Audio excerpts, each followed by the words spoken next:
अस्सलामुअलैकुम वरहमतुल्लाहि वबरकातुहू। हज़रात, मेरे भाई ने एक सवाल किया है कि औरत को किन लोगों से पर्दा करना चाहिए और किन लोगों से पर्दा नहीं करना चाहिए। तो मैं इसका मुकम्मल जवाब देता हूँ। मैं आपसे ये गुजारिश करूँगा कि आप वीडियो को पूरा देखना। अगर आप वीडियो को पूरा देखोगे तो आपकी नॉलेज में इजाफ़ा होगा और आपको सब कुछ समझ में आ जाएगा। देखें, जब ये सवाल किया जाता है तो ज़्यादातर इसका जवाब ये आता है कि जिससे हमारा निकाह हो सकता है उससे हम पर्दा करेंगे और जिससे हमारा निकाह नहीं हो सकता है उससे हम पर्दा नहीं करेंगे। ज़्यादातर इसका जवाब ये आता है।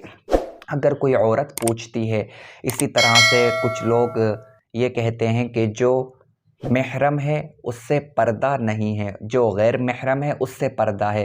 अगरचे बात सही है, मगर बहुत सी औरतें परेशान रहती हैं कि हमें ये कैसे पता कर सकते हैं कि कौन हमारे लिए महरम है और कौन हमारे लिए गैर महरम है, किससे हम निकाह कर सकती हैं और किससे हम निकाह नहीं कर सकती हैं। तो आज मैं आपको इसका मुकम्मल जवाब देता हूँ। मैं अपनी माँ बहनों से गुजारिश करूँगा कि वीडियो को पूरा देखें, क्योंकि बहुत सी औरतें ये सवाल करती हैं कि फूफा से निकाह करना कैसा है, खालू से निकाह करना कैसा है, बहनों से निकाह करना कैसा है।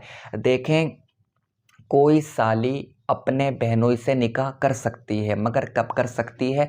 जब उसकी बहन का इंतकाल हो जाए। अगर बहन ज़िंदा है तो साली अपने बहनोई से निकाह नहीं कर सकती है। जब तक बहन ज़िंदा है साली का बहनोई से निकाह करना ये हराम है, मगर ये हुर्मत आर्ज़ी है, ये हुर्मत अबदी नहीं है।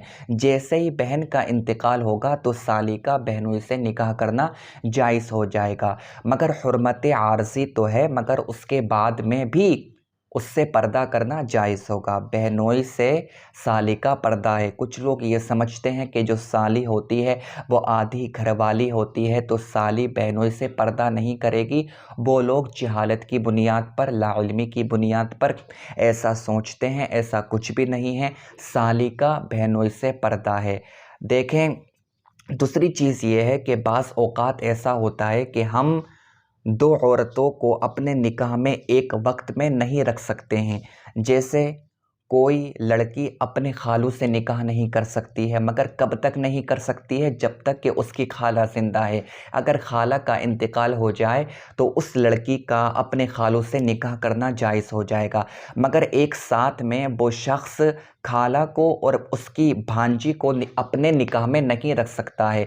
उसके बाद में वो निकाह कर सकता है जब खाला का इंतकाल हो जाए। इसी तरह से कोई लड़की अपने फूफा से निकाह कब कर सकती है? जब उसकी फुप्पो का इंतकाल हो जाए।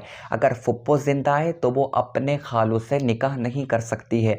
और ये सब की सब हुर्मत आर्ज़ी है, और जहाँ पर हुर्मत आर्ज़ी होती है वहाँ पर भी पर्दा करना वाजिब होता है। फिर पर्दा करना कहाँ पर ज़रूरी नहीं होता है? जहाँ पर हुर्मत अबदी होती है कि जिनसे निकाह करना किसी भी सूरत में जायज़ नहीं होता है। हर सूरत में निकाह करना हराम होता है। जैसा कि कोई बहू अपने ससुर से निकाह नहीं कर सकती है, यह हुर्मत अबदी है, यह हमेशा के लिए हराम है। इसी तरह से कोई शख्स अपनी सास से निकाह नहीं कर सकता है, यह हुर्मत अबदी है, यह हमेशा के लिए हराम हो जाती है उसके ऊपर। तो इसको हुर्मत अबदी कहते हैं। तो बहू का अपने ससुर से पर्दा नहीं है। इसी तरह से सास का अपने दामाद से पर्दा नहीं है और दामाद का सास से पर्दा नहीं है, क्योंकि इनका रिश्ता माँ और बेटे का रिश्ता हो जाता है, माँ बेटे के तरह का रिश्ता हो जाता है। इसी तरह से जो बहू होती है उसका अपने ससुर से पर्दा नहीं होता है, क्योंकि इनका रिश्ता भी बाप बेटी का रिश्ता हो जाता है। इसलिए इनसे निकाह करना हराम हो जाता है। और ये हुर्मत अबदी होता है, हुर्मत आर्ज़ी नहीं होता है।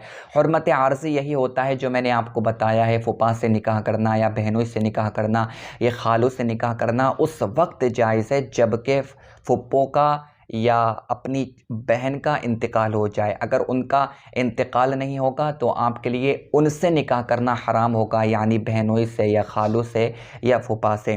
दूसरी चीज़, कुछ लोग ये पूछते हैं कि खाला से निकाह करना कैसा है, और फुप्पो से निकाह करना कैसा है।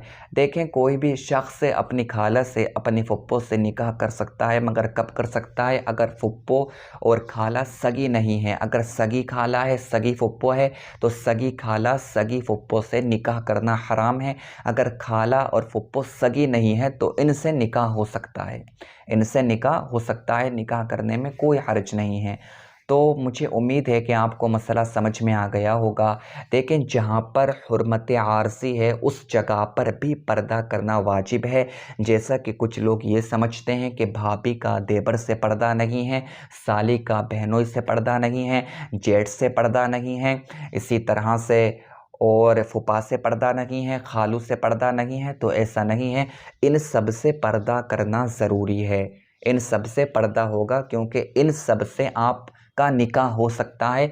मगर कब हो सकता है? जबकि बहन का इंतकाल हो जाए, फुप्पो का इंतकाल हो जाए, खाला का इंतकाल हो जाए। तो जो मैंने आपको बताया है इस पर आपको अमल करना